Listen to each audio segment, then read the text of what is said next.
Comme nous l'avons vu dans la première partie, il a fallu une grande foi aux étudiants de la Bible pour sortir des ténèbres que des siècles de fausses religions avaient créées. Mais ils n'étaient pas au bout de leur peine.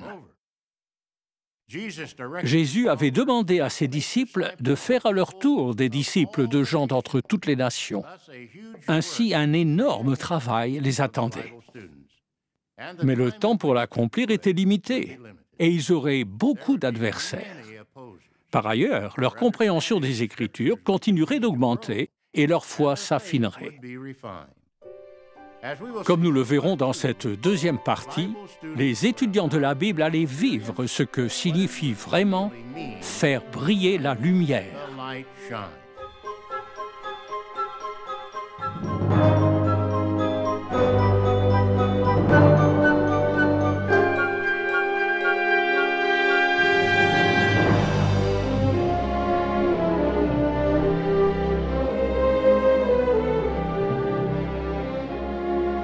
En 1922, le petit groupe des étudiants de la Bible fait des progrès remarquables.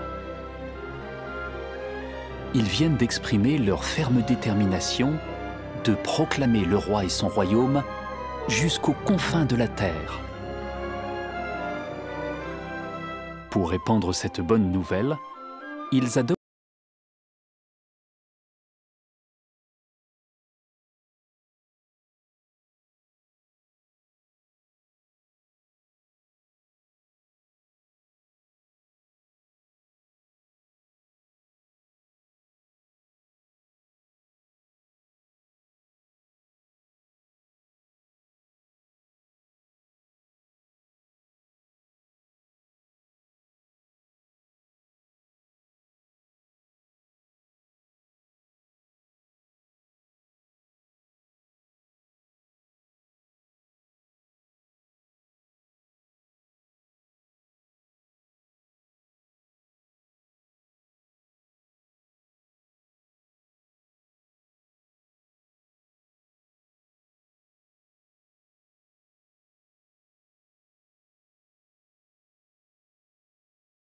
les étudiants de la Bible commencent à construire leur propre station de radio, la WBBR, première radio non commerciale de New York.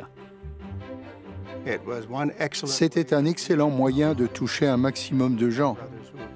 Il y a encore des frères aujourd'hui, des vieux de la vieille, qui ont connu la vérité grâce à la WBBR. Dans les années 1930, les étudiants de la Bible utilisent plus de 400 postes émetteurs pour propager leur message sur tous les continents. Autre moyen de proclamation, la voiture sonorisée. C'était une camionnette et dedans on avait un phonographe alimenté par une batterie de voiture. D'habitude, on amenait la voiture sonorisée à l'extérieur d'un village.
Ne vous chassez pas du perron, ils avaient droit à tout un message.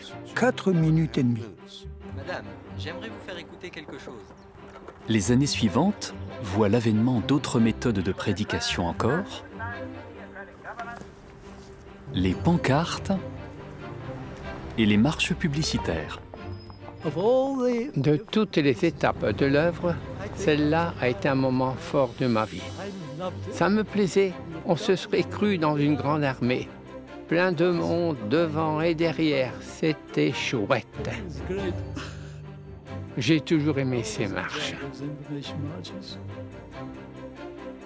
Quelle que soit la méthode employée, ces chrétiens sont déterminés à proclamer le nom de Dieu et son dessein au plus grand nombre de gens possible.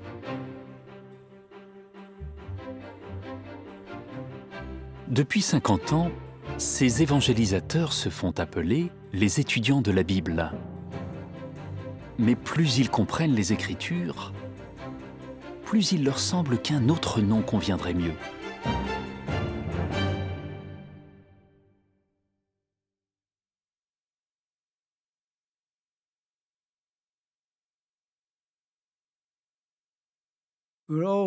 On s'appelait juste les étudiants de la Bible. Et frère Russell avait plutôt encouragé ça. Il disait qu'on voulait être connu comme étudiant de la Bible et pas sous un nom particulier. Et je comprenais son point de vue. Le problème, c'était qu'on commençait à nous appeler les russellistes et les rutherfordistes. Puis encore, le mot chrétien lui-même n'allait pas. Beaucoup de gens se disaient chrétiens sans avoir la moindre idée de ce que ça signifiait. La question de leur appellation va être examinée lors d'une assemblée de 7 jours à Columbus dans l'Ohio en 1931. On distribue aux assistants un programme portant les mystérieuses lettres JW. Commentant Isaïe 43, verset 10, Joseph Rutherford présente une résolution. Nous avons un grand amour envers frère Charles Russell et nous reconnaissons que le Seigneur a utilisé cet homme et a aussi béni son travail. Néanmoins, nous ne pouvons consentir à ce que les gens nous appellent russellistes. La Société de Bible et de Tracts Tour de Garde et l'Association internationale des étudiants de la Bible sont simplement des noms d'associations. Nous sommes des serviteurs de Jéhovah. Nous menons une œuvre en son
sur les épaules des frères.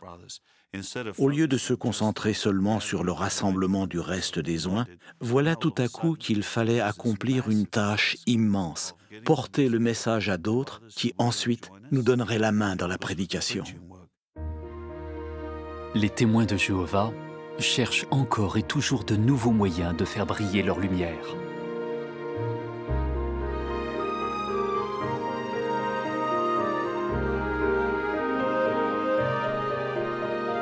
Mais un aspect de leur message n'est pas toujours bien accepté.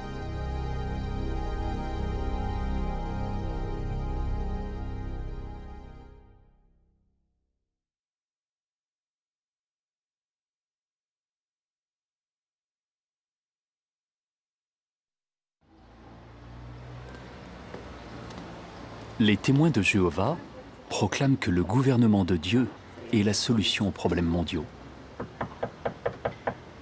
À l'opposé, les églises ne cessent d'exprimer leur soutien aux gouvernements humains.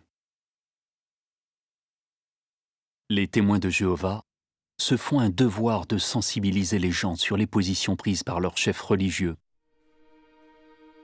En 1938, à Londres, 10 000 personnes affluent au Royal Albert Hall pour écouter un discours franc et direct de Joseph Rutherford. Des millions d'autres écoutent son message cinglant à la radio. Expansif comme toujours, frère Rutherford invite ses auditeurs à faire face aux réalités. Le dictateur du régime totalitaire d'Allemagne a fait alliance avec le pape. C'est pour le moins indiscutable. La hiérarchie de l'Église catholique s'est hélas abandonnée à des manœuvres politiques, car elle veut régner sur le monde. Frère Rutherford souligne que l'Église a joué un rôle dans l'ascension d'Adolf Hitler, qu'elle a fait alliance avec les régimes fascistes et qu'elle cherche à imposer le catholicisme comme religion d'État à de nombreuses nations.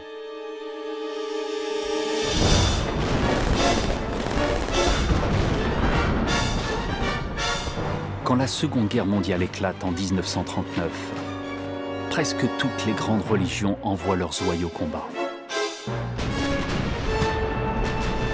Des catholiques français et américains tuent des catholiques allemands et italiens. Des protestants britanniques et américains tuent des protestants allemands. Les témoins de Jéhovah tiennent à ce qu'on sache qu'ils ne sont pas mêlés au conflit. La tour de garde anglaise du 1er novembre 1939 tient ce raisonnement. Comment une personne attachée au royaume de Dieu pourrait-elle prendre parti pour un camp ou un autre lors d'un conflit entre différentes factions du monde? Elle définissait la neutralité. Nous ne sommes pas des pacifistes. Ni Jéhovah ni Jésus-Christ ne sont des pacifistes. Pour ce qui était de soutenir une cause, nous étions à 100% pour le royaume. Nous ne pouvions nous engager dans aucun conflit du monde, ni soutenir les efforts de guerre. Cette neutralité leur vaut d'être persécutés à travers le monde, autant par des dictatures que par des démocraties. Ça, c'est vraiment fondamental pour les serviteurs de Jéhovah. Ils ne font absolument pas partie du monde. Ils doivent être strictement neutres dans tous les conflits entre nations. Et il n'y a aucun peuple qui soit entièrement neutre vis-à-vis du monde, à part les témoins de Jéhovah. Les soi-disant chrétiens qui ne restent pas neutres, et dont certains font même écho aux enseignements d'Adolf Hitler, sont montrés du doigt par les témoins de Jéhovah. Leur revue Consolation signale qu'un journal compare point par point des discours diffusés aux États-Unis par le prêtre radiophonique catholique Charles Coughlin et des discours écrits par Joseph Goebbels, ministre de la propagande sous Hitler. Les termes sont pratiquement les mêmes. Régulièrement, Consolation dévoile les accointances de Coughlin avec les nazis. Mais Coughlin n'aime pas du tout ce genre de publicité. Un jour, ses partisans font intrusion dans le Madison Square Garden et provoquent un esclandre pendant un discours de frère Rutherford intitulé « Gouvernement et paix ».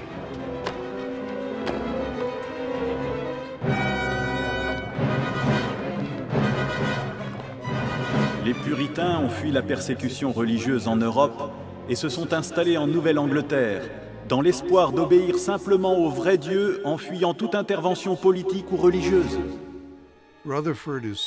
Frère Rutherford est en train de parler et les coghlinistes se mettent à crier « Heil Hitler! Viva Franco! À mort Rutherford !» Et ils commencent à jeter des tas de choses sur la scène. Alors frère Rutherford comprend ce qui se passe et il dit Lord, today the Nazis and Catholics would like to break up this meeting, but by God's grace cannot do it.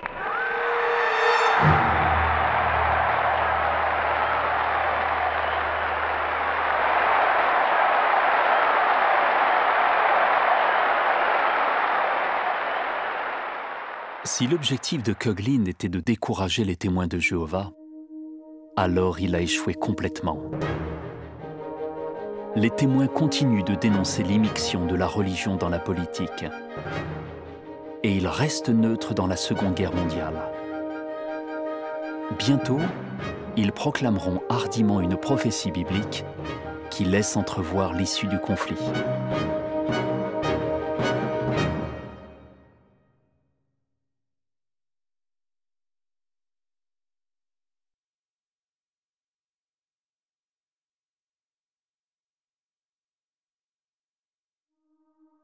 La scène se passe en 1941. Joseph Rutherford, qui dirige l'œuvre depuis 25 années cruciales, est gravement malade. Et il s'apprête à paraître en public pour la dernière fois. Il meurt l'année suivante, le 8 janvier 1942. À cette époque, 51 États restreignent l'œuvre des témoins de Jéhovah. La Seconde Guerre mondiale fait rage. Certains pensent que ces événements mèneront directement à Armageddon. Toutefois, lors d'une assemblée tenue en 1942, Nathan Knorr, qui entre-temps a été désigné pour diriger l'œuvre des témoins de Jéhovah, commente une prophétie biblique indiquant que des événements significatifs doivent d'abord s'accomplir. Ce conflit mondial n'est pas le combat du grand jour du Dieu Tout-Puissant. La Sainte Bible le montre, avant Armageddon, la paix reviendra. Pas de paix en vue, mais on disait la paix de demain sera-t-elle de longue durée? Frère Knorr attire l'attention sur Révélation 17, verset 8, qui indique qu'une bête sauvage symbolique viendra à l'existence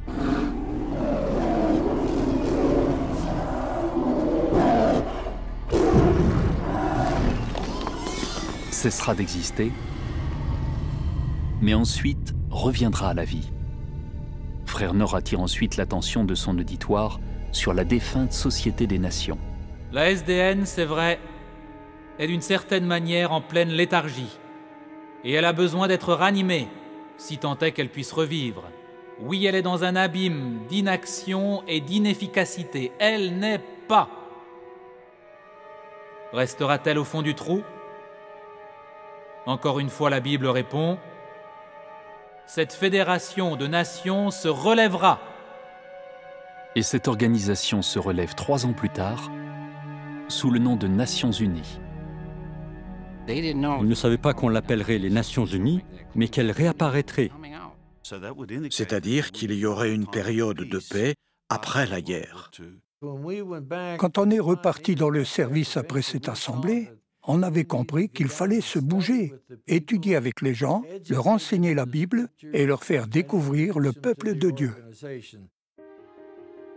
Largement influencés par leur compréhension de cette prophétie biblique, en cette même année 1942, les témoins de Jéhovah font des projets pour étendre l'œuvre de prédication.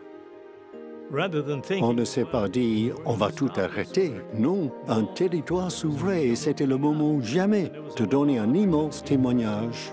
Pour combien de temps? Nul ne le savait.